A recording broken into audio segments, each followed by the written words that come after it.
Sobrenatural? Mas a religião por si só não é sobrenatural? Talvez. Mas há casos em que ultrapassam o natural do sobrenatural da religião. Nem todos veem, ouvem ou passam por eventos que até nós que convivemos com a espiritualidade duvidamos ou mesmo nos amedrontamos. Neste quadro, vamos falar dessas experiências que ultrapassam a magia natural que existe dentro do terreiro. Axé, Saravá. Hoje é o primeiro vídeo da nossa série de vídeos sobre o sobrenatural. E aí eu vou repetir aquilo que eu digo na chamada, né? O terreiro por si só não é um lugar onde nós lidamos com coisas sobrenaturais? Sem dúvida nenhuma é. Mas existem situações que acontecem que até mesmo para nós, que lidamos com a espiritualidade, que vivenciamos isso há muito tempo, a gente fica impactado, a gente fica às vezes amedrontado e outras vezes a gente não consegue entender.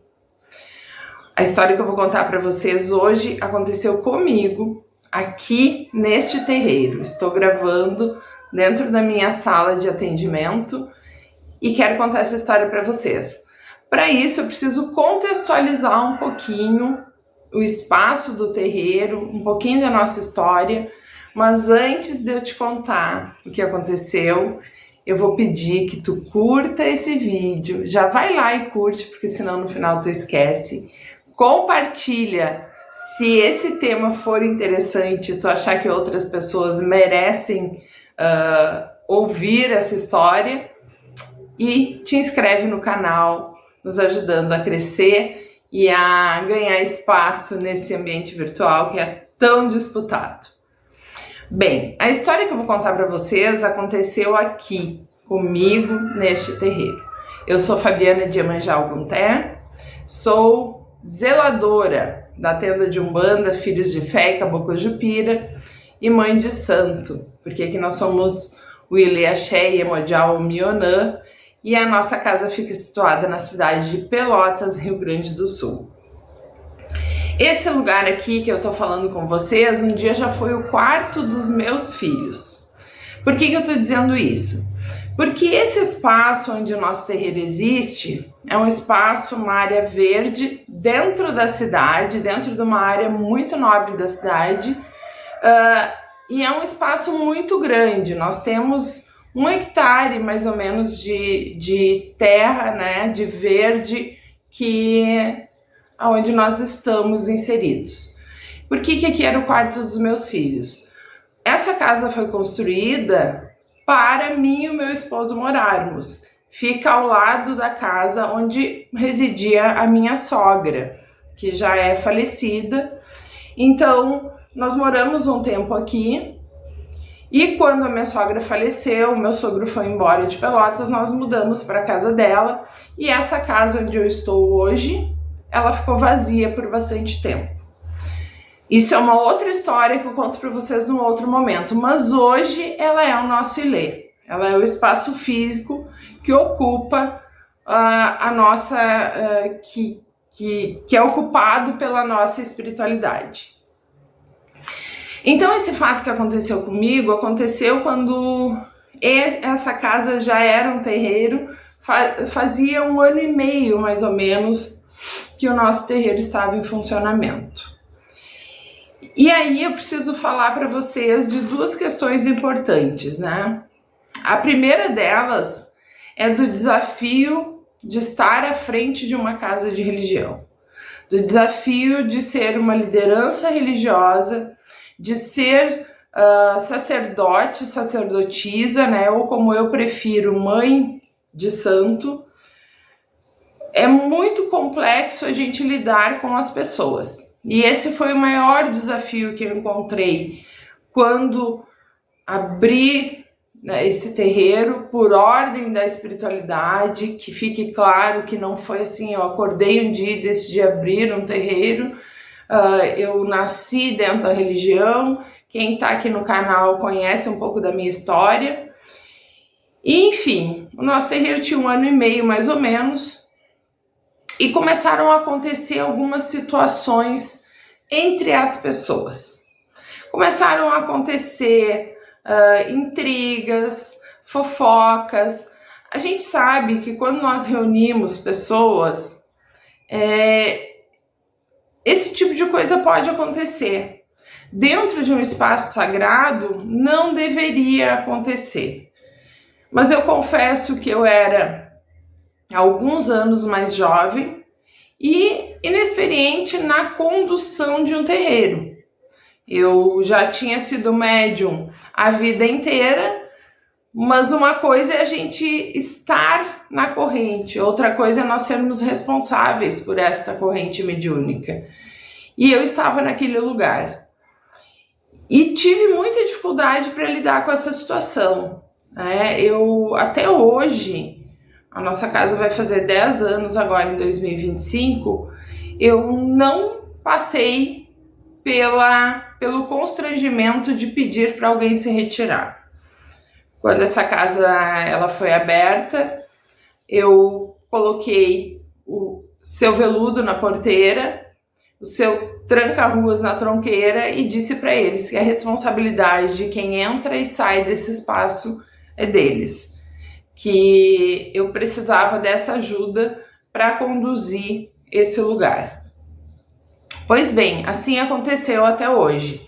As pessoas que ingressaram, e especialmente aquelas que saíram da casa, sempre saíram por sua iniciativa, por sua decisão. Eu nunca precisei chegar para alguém e conversar e pedir que se retire. O máximo que eu precisei fazer foi bater umas palmas na tronqueira e pedir ajuda para o seu tranca-ruas para que aquela situação se solucionasse. Enfim, nós estávamos vivendo o primeiro momento de conflito dentro da corrente mediúnica. Vinha uma pessoa e me falava uma coisa, vinha outra e me falava outra, e eu estava muito descontente com aquilo e buscando uma forma de resolver. Eu ainda não tinha decidido de que forma eu ia resolver aquilo.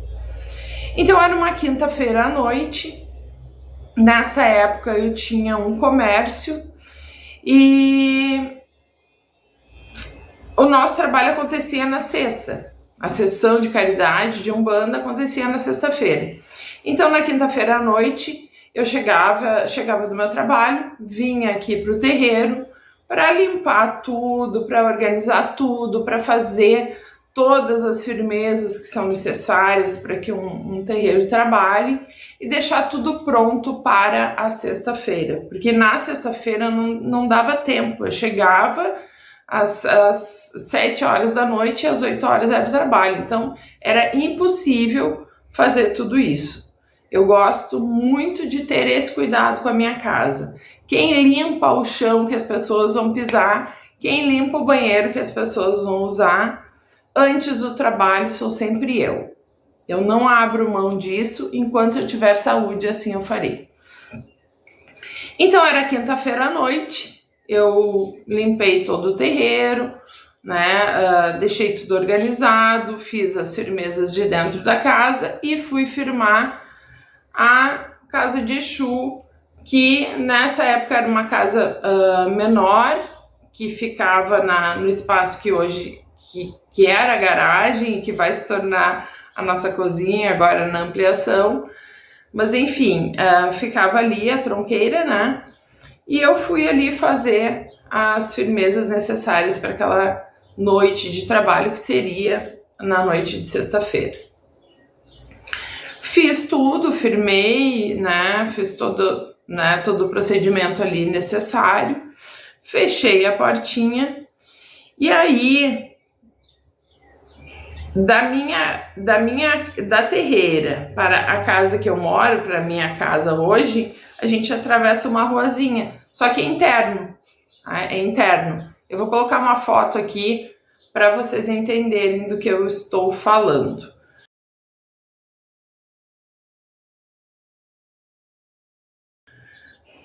Enfim, o portão de entrada que fica entre um lindo taquaral, nós somos muito abençoados pela natureza nesse espaço, fica a uns 50 metros mais ou menos desse lugar que eu estava fazendo essa firmeza.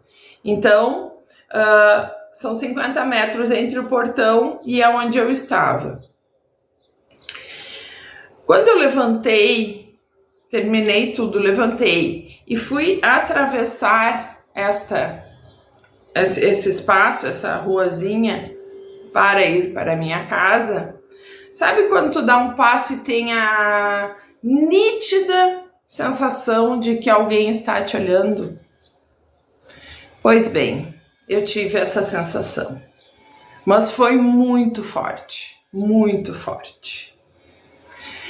Então eu olhei para a minha direita, que é onde estava o portão, né, onde fica o portão, lá naquela distância. Pensei, era noite escura, completamente noite. As luzes que nós tínhamos é a luz que fica em cima do portão, a luz da terreira e a luz da varanda da minha casa. Então esse trajeto aqui estava iluminado e aí tinha o breu e o portão iluminado. Quando eu olhei para o portão, eu vi um ser muito, muito diferente. Eu não sei, eu passei muito tempo tentando descrever essa criatura e não conseguia. Então essa imagem que eu encontrei na internet, ela é muito próxima da imagem que eu vi, parado no portão, olhando na minha direção.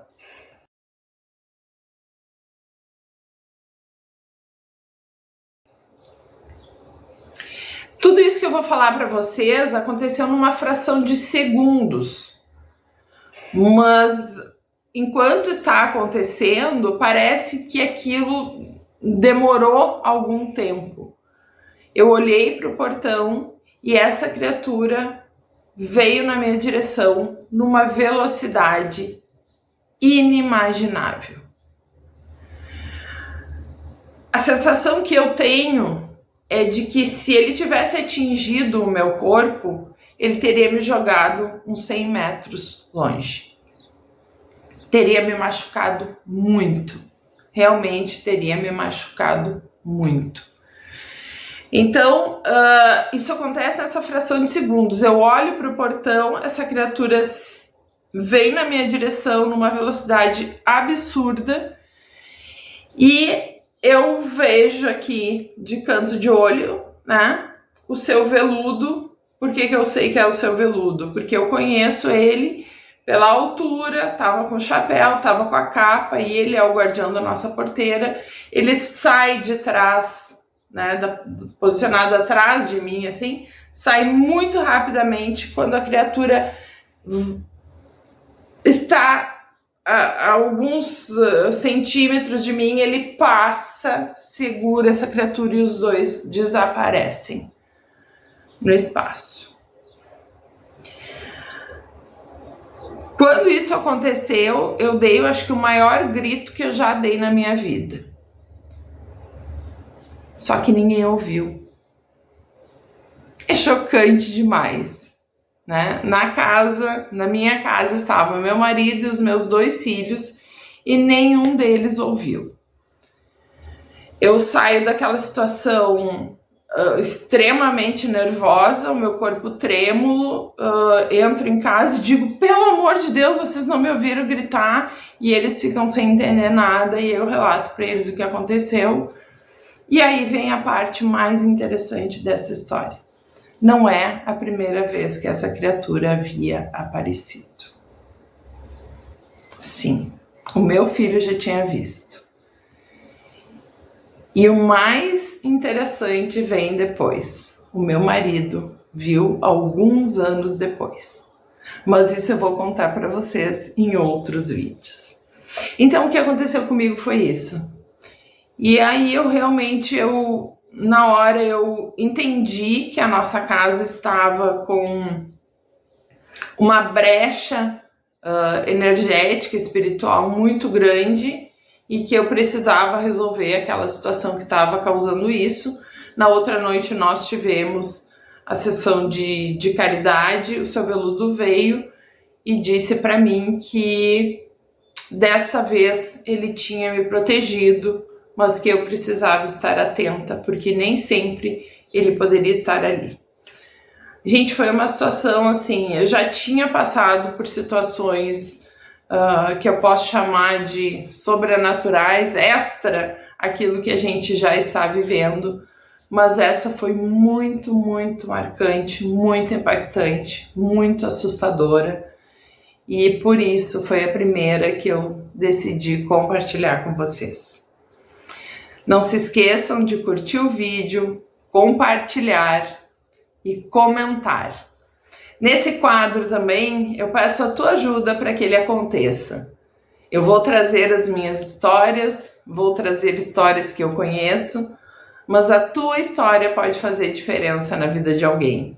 Então, vai aí nesse WhatsApp que está na descrição do vídeo e manda a tua história para que eu possa compartilhar ela aqui com outras pessoas. Muito axé, que Iemanjá te abençoe, que Pai Oxalá nos traga tranquilidade.